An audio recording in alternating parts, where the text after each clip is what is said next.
S टीच्या प्रवासाच्या तिकिटात आम्ही बहिणींना 50% सवलतीचा निर्णय राज्य सरकारने घेतला। काही लोक म्हणाले तोट्यात जाईल तोट्यात, पण एस टी फायद्यात आली। तसंच आम्ही मुंबईकर लाडक्या बहिणींसाठी BSTमध्ये देखील 50% सवलत देण्याचा निर्णय महिलांसाठी, आमच्या लाडक्या बहिणींसाठी घेण्याचा संकल्प केलेला आहे। आणि म्हणून त्यांना, लाडक्या बहिणींना आत्मनिर्भर तर आम्ही लाडकी बहीण योजनेतून केलं आहे, जसं मोदी साहेबांनी महिलांना आत्मनिर्भर आणि आत्मसन्मान देण्याचा निर्णय घेतला आहे, तसंच आम्ही देखील सरकार म्हणून घेतला आहे आणि त्याचा फायदा आपण बहिणींना होतोय ते पाहतोय। लघु उद्योजकांना 5 लाखापर्यंत बिनव्याजी कर्ज देणं, कोळीवाडे आणि गावठाण यांचं स्वतंत्र DCR तयार करून पुनर्विकासाला चालना देणं, कोळी बांधवांना विश्वासात घेतल्याशिवाय आम्ही कुठलाही निर्णय घेणार नाही। आणि म्हणून हे सगळं जे आहे हे आम्ही तुमच्यासमोर मांडतोय। पुनर्विकास प्रकल्प राबवताना आता जे अडथळे येत होते हे सगळे अडथळे आम्ही दूर केले, म्हणजे आता कुठलाही अडथळा पुनर्विकासासाठी येणार नाही। मग SRA असेल, म्हाडा असेल आणि इतर ज्या धोकादायक इमारती असतील, या सर्व सेसच्या बिल्डिंग असतील, नॉन सेसच्या बिल्डिंग असतील, BDD चाळीमध्ये तर आम्ही घरे दिलेली आहेत।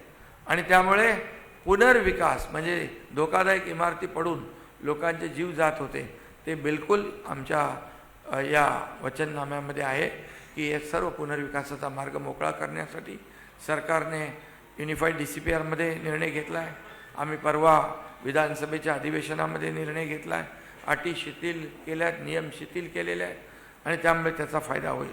आणि म्हणूनच मी आपल्याला एवढंच सांगतो। त्याचबरोबर पाणी दरामध्ये पाणीपट्टीत दरवर्षी 8% वाढ होते, ही वाढ पुढील 5 वर्षासाठी देखील आमच्या वचननाम्यामध्ये स्थगित केलेली आहे, त्यांच्यावर भार नको म्हणून।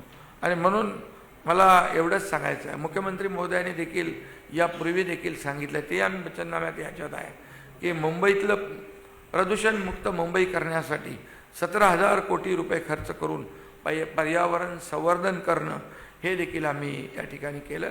आणि गेले 25 वर्ष फक्त अंडरस्टँडिंगसाठी रखडलेले STPचे प्रकल्प ते 25 वर्षात केले नाही। सगळं असंच प्रदूषित पाणी आपण समुद्रात सोडत होतो, ते देखील आता बंद होईल। STP ट्रीटमेंट प्लॅन्ट सुरू आहेत, कामं 1-1.5 वर्षात कामं कंप्लीट होतील, जी 25 वर्षात झाली नाही ती आम्ही केली। रस्त्यांची काँक्रिटीकरण, दरवर्षी पावसाळ्यामध्ये खड्ड्यातून प्रवास करायचा, बळी जात होते, अपघात होत होते, ते देखील काँक्रीटचे, मी मुख्यमंत्री झाल्यानंतर देवेंद्रजींनी आम्ही दोघांनी मिळून निर्णय घेतला की 2 फेजमध्ये अख्ख्या मुंबईचे रस्ते काँक्रीटचे झाले पाहिजे आणि ते तुम्हाला दिसत आहेत। पहिला फेज 6 महिन्यामध्ये होईल आणि दुसरा फेज एक पुढच्या दीड वर्षामध्ये, वर्षभरातच कंप्लीट होईल आणि मुंबई पूर्ण खड्डेमुक्त होईल।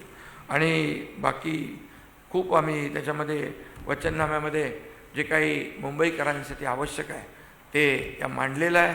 आणि फक्त वचननाम्यामध्ये आम्ही फक्त तेवढं मांडून थांबणार नाही, तर त्याची अंमलबजावणी आम्ही करणार, हा विश्वास या ठिकाणी मी व्यक्त करतो। आणि या ठिकाणी मुख्यमंत्री महोदयांना विनंती करतो